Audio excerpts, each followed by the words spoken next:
કે એવું નથી કે વૃદ્ધાવસ્થાની અંદર જ કથા સંભળાય, વૃદ્ધાવસ્થાની અંદર જ ભગવાનનું નામ સંકીર્તન થાય. નાના એવા 5 વર્ષના બાળક જો ધ્રુવજી એ પોતે સ્વયં પરમાત્માને પ્રસન્ન કરી શકતા હોય, પ્રસન્નતા સાથે પ્રાપ્ત કરી શકતા હોય, તો આપણે તો બધાય કેવા છીએ? આપણે તો મોટા છીએ, આપણે તો જ્ઞાની છીએ, આપણે તો સમજુ છીએ. આપણે પરમાત્માને પ્રસન્ન કરવા, પરમાત્માને પ્રાપ્ત કરવાના પ્રયત્ન કરવા જોઈએ. આ ચરિત્ર આપણને એ સમજાવે છે કે નાના બાળકને પણ ભક્તિનું દાન આપી શકાય. વારંવાર કથાની અંદર કહેવાનો મતલબ એ જ છે કે જ્યારે જ્યારે પણ આપણા સંતાનોને આપણે કદાચ પૈસા નહીં આપીએ તો ચાલે,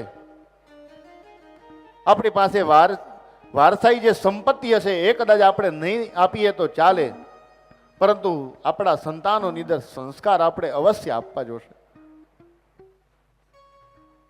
કેમ કે કદાચ ધન નહીં આપ્યું હોય તો એનામાં પાત્રતા હશે, એનામાં સંસ્કાર હશે, તો એ એન કેન પ્રકારે કરીને ક્યાંકથી ધન ગોતી આવશે.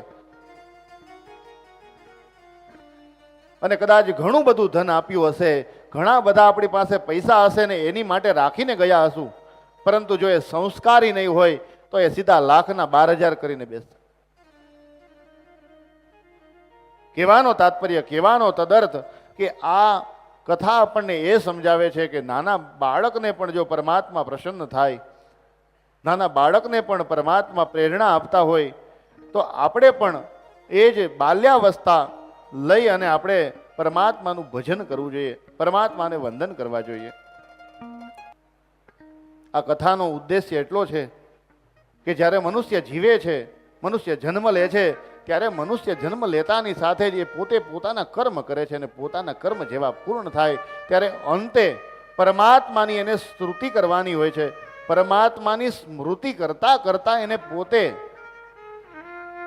ભગવાનના એ ધામની અંદર જવાનું હોય છે.